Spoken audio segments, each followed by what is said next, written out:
I've produced a lot of safety videos. You know, the usual suspects. Safety meetings, risk assessments, hazards, PPE. When I was asked to tell the story about Keller Denali's safety program, I wondered, what would be different? What was it about Keller Denali's approach to safety that had Suncor's attention? John Cameron, managing partner of Keller Denali, has the company in his blood. Construction and safety have always been a part of his story. I don't consider our safety program as a program. I consider it as a way of life. And I think Suncor sees that. As a matter of fact, we started this whole thing back in the 80s.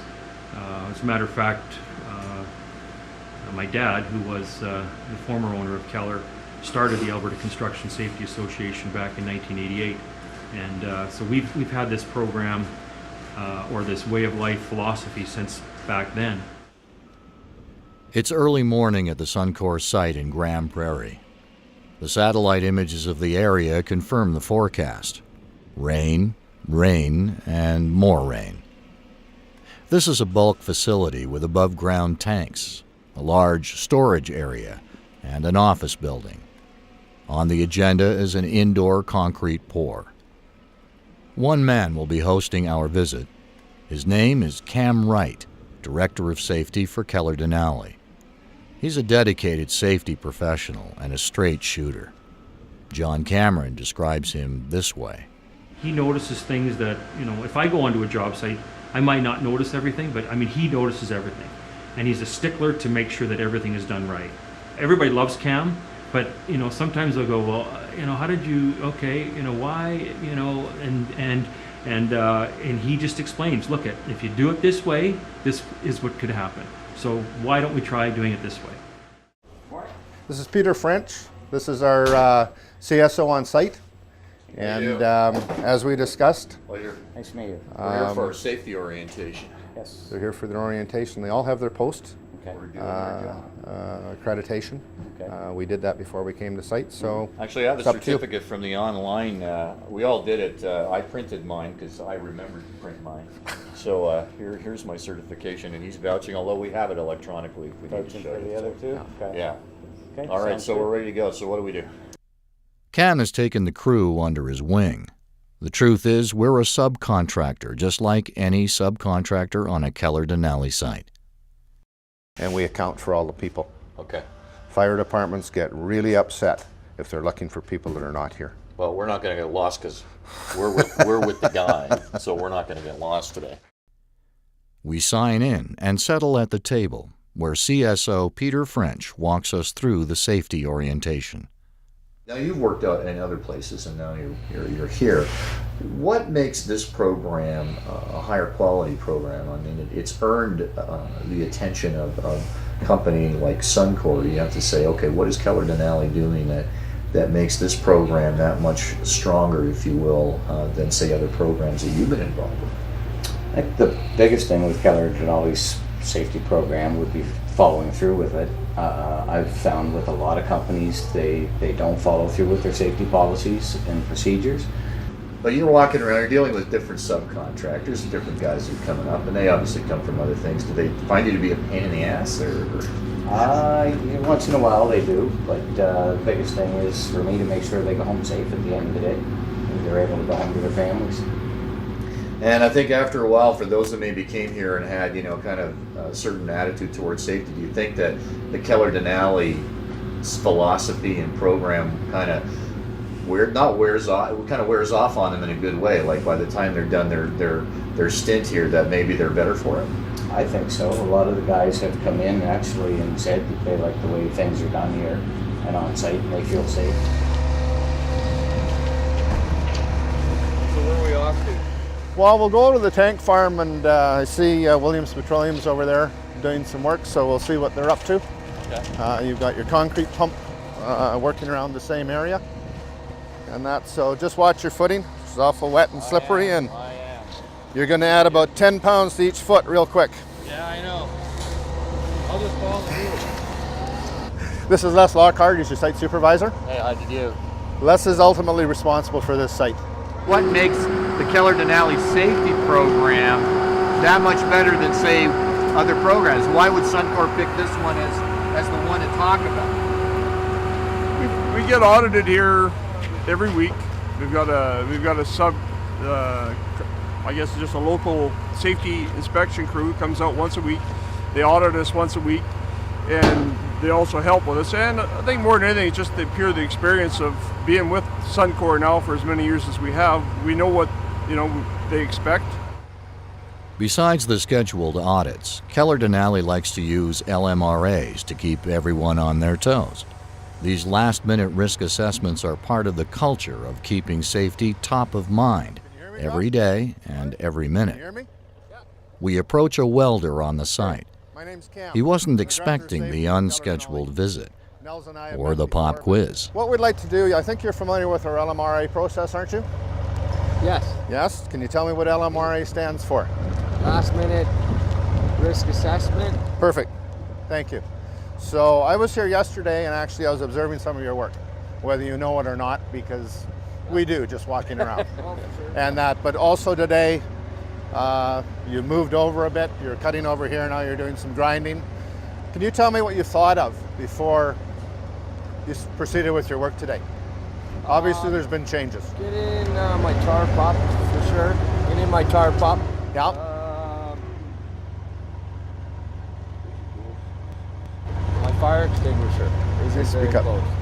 Your fire My extinguisher isn't fire very close. extinguisher Okay. Isn't as close as it was yesterday. So that's right, because you were beside it yesterday. You recognize that. Okay. I've noticed your procedures are actually pretty good. You've got your tarp. Do you have any flammables in the area? I don't. Okay. No. You've done your hazard assessment, Done my hazard and you've assessment, done your yeah. JSA. Yeah. Yeah, because we reviewed those. Safety is not a cost to a company. One thing I've never, ever, and my executive team has never looked at it that way. Safety is not a cost. Safety is a way of life. And we need to do whatever we can do to make sure it becomes a way of life. And that, right from me all the way down, it has to be communicated that safety is a way of life. It's not a procedure, it's not a policy, it's not, we need to add this, so it's going to cost this, or we need to print this, so it's going to cost it. That's not what safety is all about. And anybody that looks at the bottom line and says, well, we can cut this and this and this, I will never do that. How do you keep them motivated? Like, how do these guys who are just doing their stuff stay motivated in terms of safety? You have to make sure their hazard assessments are done, their task-specific procedures are done. Their mindset is repetitive motion, where you just have to keep reminding them. Otherwise, people tend to become complacent because they do it every day. A stranger coming on site can notice a lot of infractions because he's a different set of eyes, a new set of eyes, and they see new things that people are used to seeing all the time. Everything is important, right? From the lowest type of hazard you might think to the highest type of hazard. However, you have to place your importance as well on the possible result of something happening on a site. I'm proud of our track record at Keller Denali. I mean, we've never had a fatality. When you say you never had a serious incident, you shouldn't categorize serious or non-serious. I mean, an incident is an incident. Normally when you see black electrical tape on a cord, it's usually covering something up. During tool inspections, where Peter will go around and inspect equipment on site, he may use color-coded tape to say that equipment is okay. But normally when you find this is what you find underneath it. That's a deficient cord. On a day like today, that was laying out and was in a puddle of water, somebody could be in trouble. The safety procedures that Keller Denali applies on its sites focuses on the obvious, the not so obvious, the seen, and the unseen. For the company, observing safety is everyone's job. Observing their own safety and observing the safety of others. Cam Wright takes observation to the next level. What we plan on doing is a planned job observation. The way we approach them, it can be quite intimidating if you're sitting on site looking at a worker for a couple of reasons. They know they're being watched, and two things can happen. They become intimidated and their habits change. We want to capture how they perform their work on a day-to-day basis. It's simply an observation.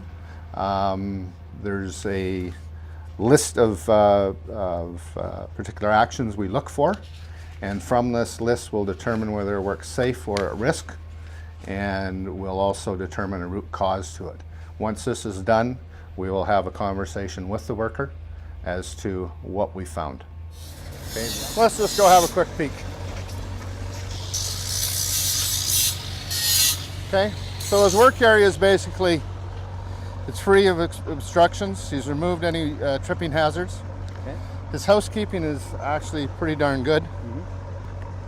He has a berm around him already. He's taped off this and he's tarped his area. Okay, so at the end of the day, Cam, the thing that you want people to get about Keller Denali's safety program, for their program to come up to this level, what do they have to do? Well, as you've seen today, this is kind of a typical day in the construction industry because conditions never are the same and they change. So we want people to recognize the changing conditions of their jobs. We find in a lot of cases you can have environmental changes and it's not recognized and they can promote hazards. We want people to be able to think, stop and think. Stop and think. This is a lifestyle. We can be philosophical, and I've asked people before, is safety a priority? And they all say, yes, it is. I don't agree it's a priority, because priorities change. When you, just in your simple life, if you're married and have no kids and all of a sudden you have children, your firstborn becomes your priority. Yeah. And that safety is no different. So things can change. I like to look at it that it's an emotion, because emotions normally don't change. And people have to understand this, that this is a way of life. It happens at work, it happens at home, because we all do silly things at home where we have to think, would I do that at work? No, so why am I going to do it here? No. And at the end of the day, everyone goes home, everyone's safe, you can sit down at the table, have a meal with your family, and everything's good. Well, I think what's good right now is let's go get a cup of coffee.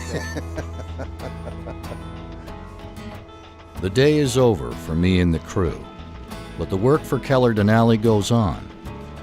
I wonder if I covered enough of the story. And then it hits me.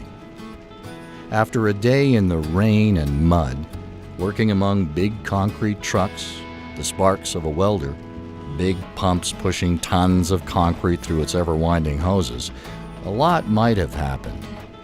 But what happened is the best ending to this story. We're going home. Safe.